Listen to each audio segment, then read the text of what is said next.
Hare Krishna, dear devotees, please accept my humble obeisances. All glories to Srila Prabhupada and all glories to Guru and Gauranga.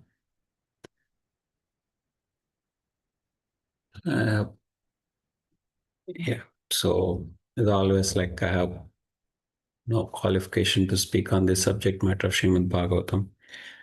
Whatever I could speak is just mercy of Guru Maharaj, Srila Prabhupada, and other senior Vaishnavas who spoke on this subject matter. That like I seek blessings of all the Vaishnavas and Guru Maharaj, Srila Prabhupada, and our deity Shri Shainyata Gaurchandra Bhagavan, so that I can speak something beneficial for everyone and also bring some transformation for me. So that like let's recite the prayers. ॐ अज्ञानतिमिरान्धस्य ज्ञानाञ्जनशलाकया चक्षुरुन्मिलितं येन तस्मै श्रीगुरवे नमः। श्रीचैतन्यमनोभीष्टं स्थापितं येन भूतले स्वयं रूपा कदा मह्यं ददाति स्वापदान्तिकं। वन्देऽहं श्रीगुरो श्रीयुतपदकमलं श्रीगुरून् वैष्णवांश्च श्रीरूपं साग्रजातं सहगण रघुनाथान्वितं तं सजीवं साद्वैतं सावधूतं परिजनसहितं कृष्णचैतन्यदेवं श्रीराधा कृष्णपादान् सहगण ललिता श्रीविशाखान्वितांश्च। हे कृष्णा करुणा सिन्धो दीनबन्धो जगत्पते गोपेश गोपिका कान्ता राधा कान्ता नमोऽस्तुते। तप्त कांचन गौरांगी राधे वृंदावनेश्वरी वृषभानुसुते देवी प्रणमामि हरिप्रिये। वाञ्छाकल्पतरुभ्यश्च कृपा सिन्धुभ्य एव च पतितानां पावनेभ्यो वैष्णवेभ्यो नमो नमः। जय श्री कृष्ण चैतन्य प्रभु नित्यानंद श्री अद्वैत गदाधर श्रीवासादि गौर भक्तवृंदा।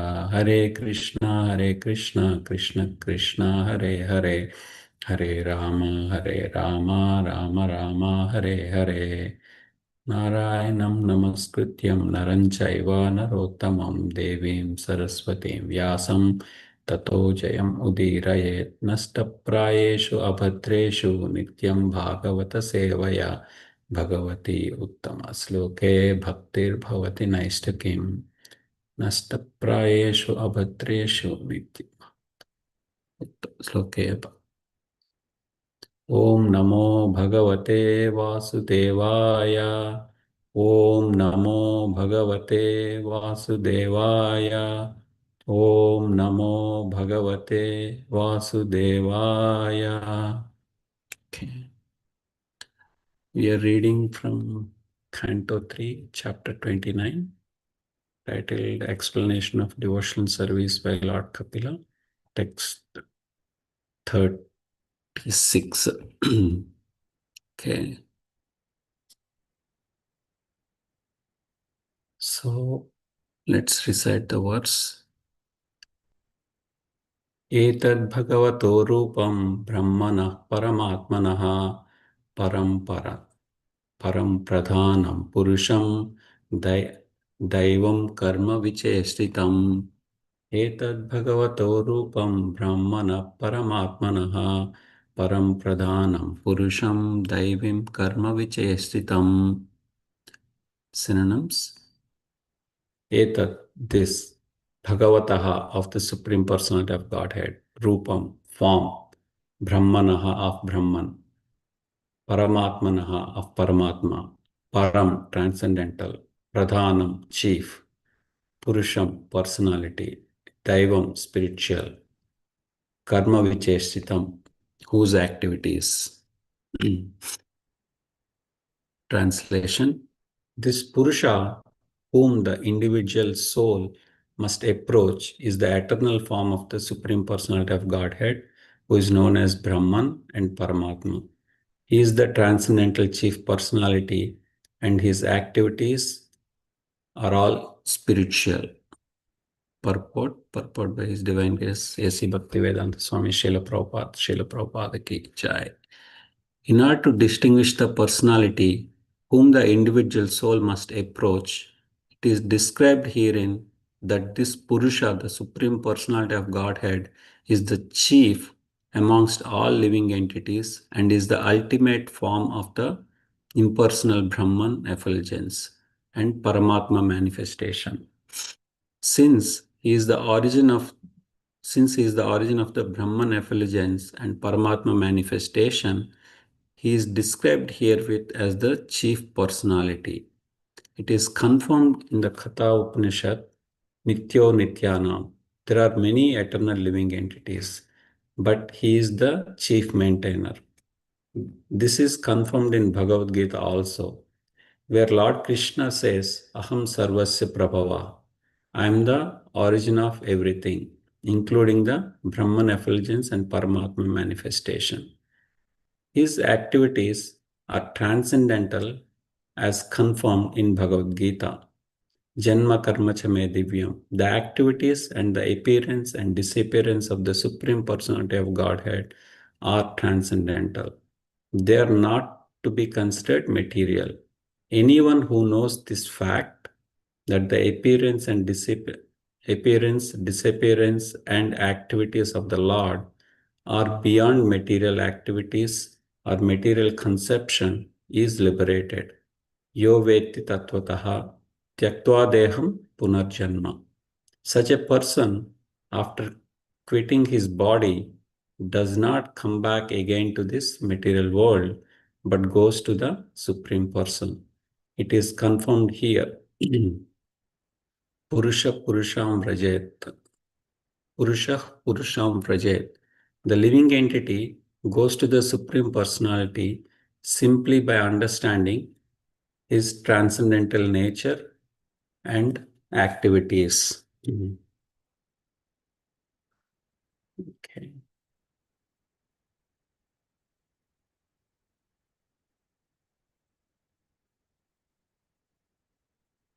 Okay. Before we start, like just to bring in, like we are discussing that Kapil, there's instructions for the last some months to Devahuti, and where Kadam Muni took the permission from Lord Kapila, and for the renunciation, and he left to forest. And after that, like then Lord Kapila start staying with his mother, Devahuti at Bin Sarovar, and start instructing her on the devotional service. And so, as part of that whole thing, like Devahuti poses the questions, and then Lord Kapila start explaining her on different things. The first question uh, she poses about Vyamayar. Actually, she asked to dispel the illusion of aham mameti, like everything. So here she says, like, I got into this illusion because of my false ego and also your material energy, Maya. Now I take your shelter, so please explain me and dispel this thing. As part of the process, like Lord Kapila explains the whole yogic process, Adhyatmic Yoga, and which is like Sankhya, Bhakti, and Ashtanga. So, and as part of this process, like he explains the importance of role of mind, and how a liberated soul, uh, symptoms, like how we can identify one. And so, and the role of the mind, he says, like when it is attached to material modes, it causes bondage, whereas when it is attached to Lord, it causes liberation. And when one's mind is clear of lust and greed caused by false, so they one who is clear from the lust and greed, they can transcend the material nature, material happiness and distresses. Like so, and then he says like the auspicious path is only bhakti, and then in the next chapters he explains in detail about the Sankhya philosophy and principles of material nature. And also he says like by knowing this, one can try uh, about object of worship. So by knowing this, one can get liberated by having that knowledge, Sankhya philosophy. And then the next chapters, he explains about the form of the Lord and then dhyana process. And coming to this chapter, again, Devahuti poses more questions. In the beginning of the chapter, like she asks, explain in detail the path of bhakti as it is the root cause of jnana or sankhya explained earlier and is end of all philosophical systems. Mm. So basically she's asking to explain more in detail of the bhakti process and describe about the nature and describe continuing process of birth and death of jivas. Mm. So, and then the next verses, Lord Kapila explained about the bhakti mixed with the different modes, where it says like tamasic or in mode of ignorance. It says like intentions of envy, pride, violence, and anger are, and these are all like devoid of compassion. So no compassion at all. Uh, and in the passion, desires of material opulences, enjoyments, and fame, desires for objects other than Lord. So where still a devotee practices bhakti, but still he has like more desires and need of things and objects, and which are in again in sattvic. um, Desires to free himself from karma and offers fruits of work to the Lord and worship Lord as a duty and desires for liberation. So this is the pure bhakti, one who is in the sattvic mode. So he understands uh, the goal of the devotional service is to desire liberation and is work only for the satisfaction of the Lord and not for one's own.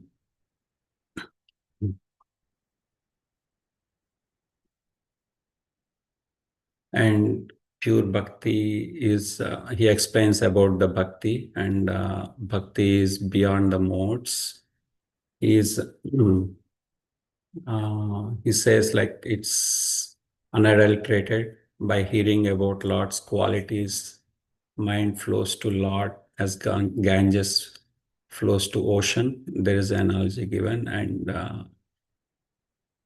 devotees reject liberation without service to the Lord. So where like many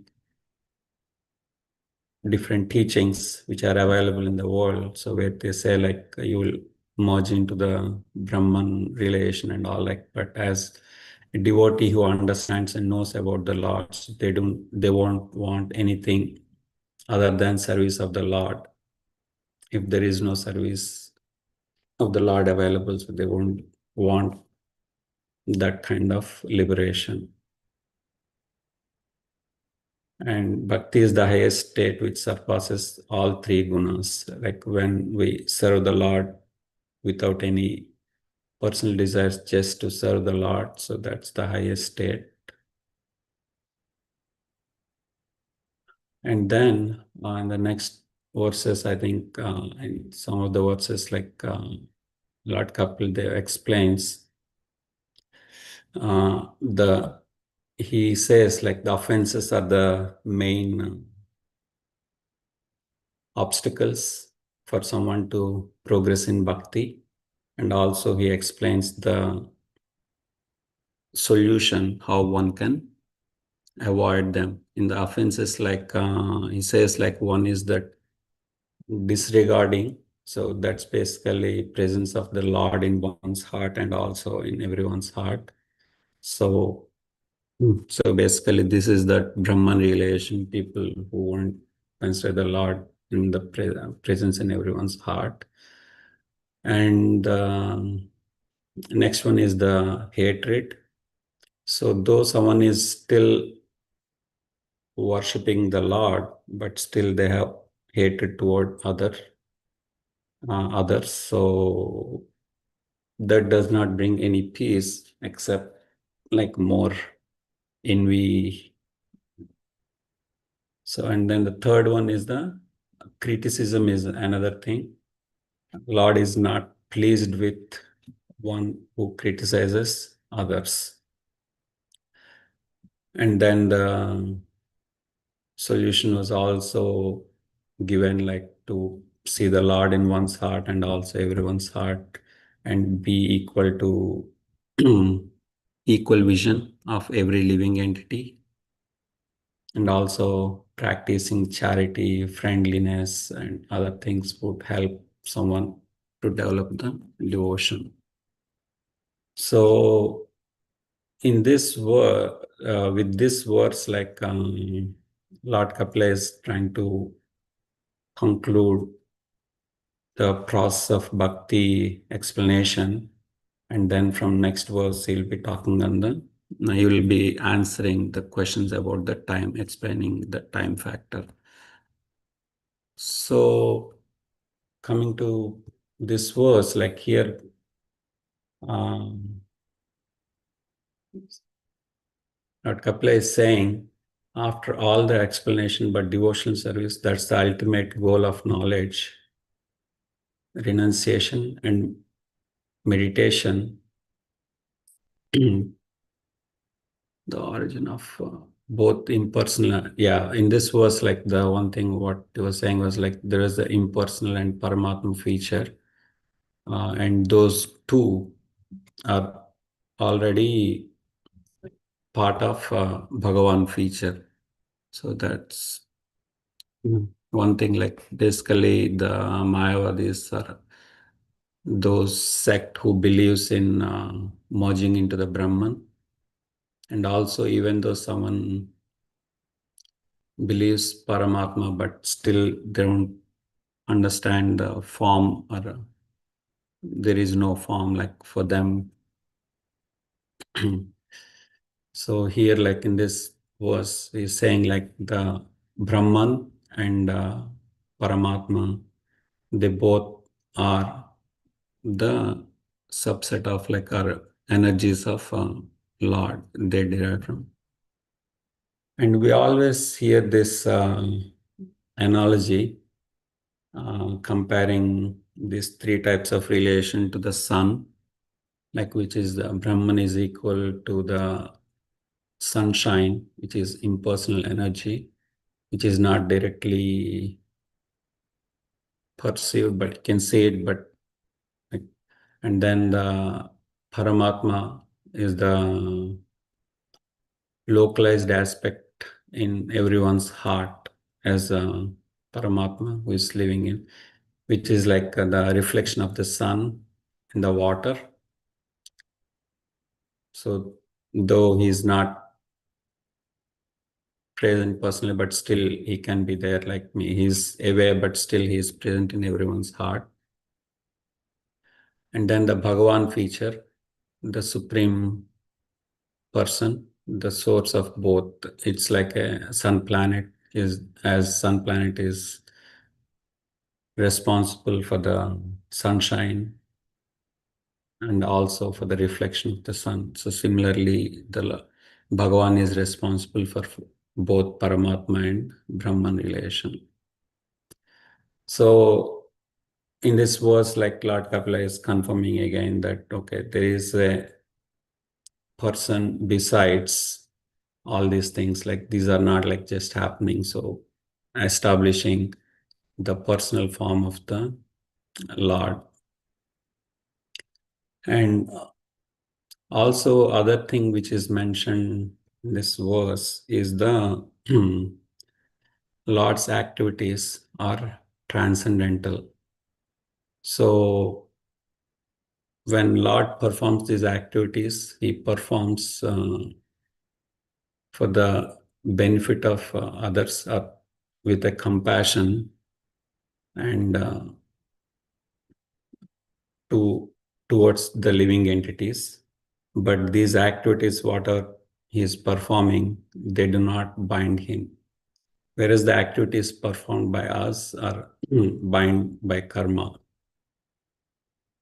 So it's the same thing like which Krishna explained to Arjuna in Bhagavad Gita, 14th, 4th chapter, 14th text. There is no work that affects me, nor do I aspire for the fruits of action. One who understands this truth about me also does not become entangled in the fruitive reactions of the work. So all activities performed by Krishna is just out of his compassion towards the living entities, not because of a karmic reaction, though they look to be performed in the material level. And yeah, as we always hear, like by hearing these Lord's activities, pastimes, one can help develop the devotion towards the Lord.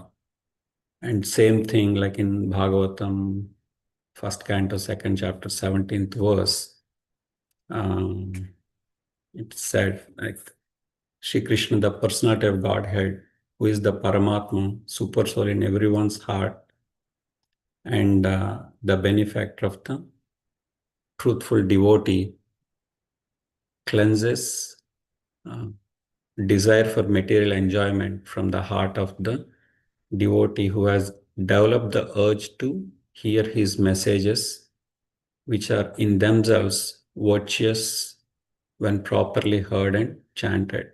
So that's the text. So, and yeah, basically in this text, like Lord Kapila is establishing the strong point that there is a form of the Lord and one should meditate on the form of the Lord so we can and there it's not like just a light as believed by others, like there is a form behind this form. Lord has a form. And so if someone is saying like Brahman is there, Paramatma is there, but there is no form, we can say same thing, like similar to that analogy, like there is a sunlight is there, but no sun exists. But sunlight is the energy of the sun, and when the sunlight present means sun is there. Like though clouds might have covered, uh, if someone is with that understanding, Lord's energy is there. Lord is not there, or Lord doesn't have any form. It's it could be because of one's limited knowledge, or maybe their envious or their false ego of the Lord. So they could not accept the fact that someone is superior to them. So same thing like we hear like many times in Srila Prabhupada's lectures that impersonal Brahman is the effulgence from the Lord's body, bodily effulgence of the Supreme Lord Krishna. And again, many verses, many scriptures confirm the same thing, like Lord has a Supreme Lord, like Miss Krishna is the Supreme, and his form doesn't has the material binding. So Brahma Samhita first verse, it says like Ishvara Parama Krishna Sachidananda Vigraha. The supreme controller is Krishna, whose form is eternal, full of knowledge and bliss. And also in Bhagavatam, second canto, 9th chapter, 33rd text also mentions the same thing. The form of the Lord is the shelter of all other forms. And yeah, with that, I conclude. And it's so nice. This verse comes at the time like where just Damodara month started. All the devotees be reciting the Damodara Astakam, which explains the form and the sweet pastime of Damodara, liberating the sons of Kubera, and also how Lord is acting like in fear, like of Mother Yashoda. So it's a very sweet pastime for all of us to meditate on for the whole month. And at the same time, I seek blessings of all the Vaishnavas so that I can consciously avoid the offenses described above, like disregarding the Lord presence in everyone, every living entity. And that's okay. And the mainly the criticism and hatred, those two offenses, I would like to consciously avoid them so that I can progress well in better in Krishna consciousness and develop that devotion towards Lord and understand his pastimes well. And yeah, with that, I conclude. And please forgive me if I spoke anything or represented something wrong because of my limited knowledge. Thank you.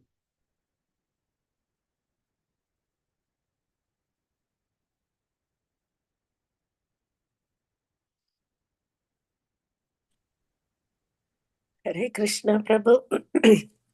Please Hare Krishna, accept my Mataji. humble obeisances. Please accept mine too, Mataji. All glories to Mataji. Srila Prabhupada.